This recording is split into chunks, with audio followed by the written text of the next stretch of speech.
Raising bilingual kids with special needs. Welcome to the Language Learning Market, where you can find the world's best educational resources in all languages. We're building a community of people who love languages and would like you to be part of it. If you haven't subscribed yet, then join us. Now let's learn something new. Parents are immediately warned that they shouldn't expose a child with special needs to two languages. The reasons were their speech development will slow down from trying to learn two languages. Their brains don't have the capacity to make the switch from one language to the other. They're already challenged with their disability, so you shouldn't add an unnecessary challenge to their lives. It's common to hear that kids get confused when they're exposed to two languages at the same time. So just imagine how complicated it is to decide to raise children with special needs bilingually, especially when you're surrounded by people who don't believe in bilingualism.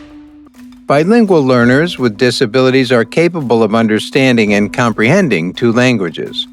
As a matter of fact, it was concluded that Spanish literacy does not interfere with English learning, and no studies reviewed indicated that native language instruction hindered literacy development.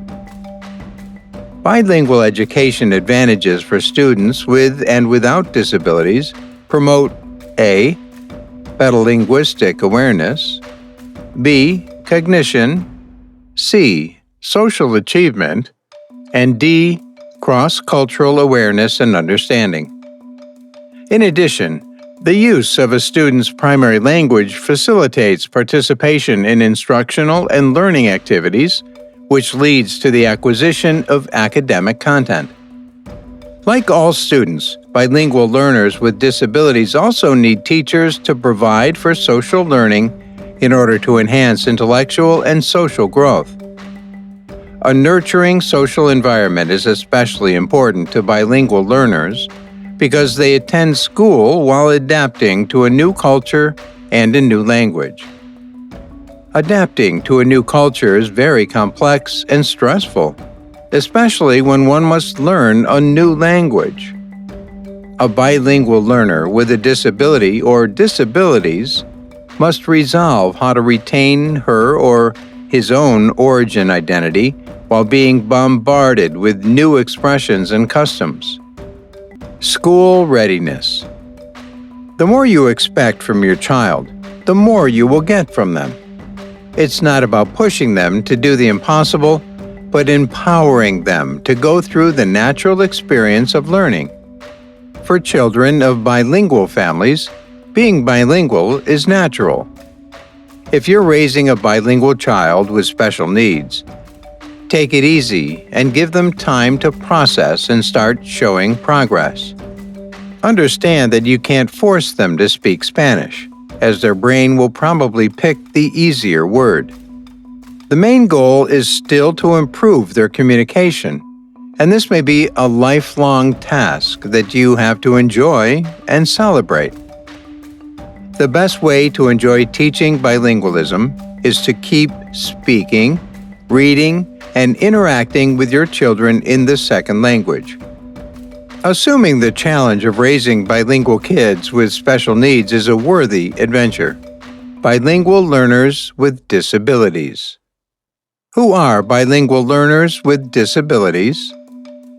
Bilingual learners with disabilities in K through 12 student populations are children and youth with special needs whose primary language is not English. They attend school, engage in instructional events, and learn in public and private educational settings. Some of these students are immigrants. Others were born in the United States, but are raised in an environment in which their parents, guardians, or caretakers speak their native language and may not have an understanding of English. Can bilingual learners with disabilities succeed in bilingual programs? Yes. Bilingual learners with disabilities have three complex challenges. 1. Language differences. 2. Cultural differences. 3. Abilities. There are many social, cultural, and language implications for bilingual learners with disabilities.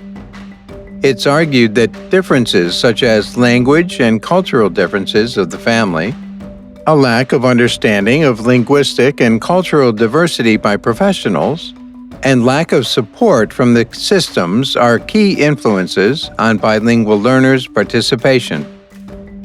The imperative question is, what language should the instruction be delivered in? And with that, we've reached the end of this episode all about raising bilingual kids with special needs. Do you know of anyone teaching their disabled child to be bilingual? Get involved and let us know in the comment section down below. If you enjoyed this one and found it helpful, remember to leave a like on the video and subscribe to Language Learning Market for even more amazing videos just like this one. Thank you for watching, and we'll see you in the next one.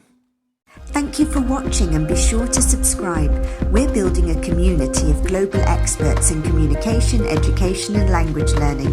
Join us by visiting our website www.languagelearningmarket.com and be sure to tag #LanguageLovers on any social media platform to promote your business or products on our social feeds.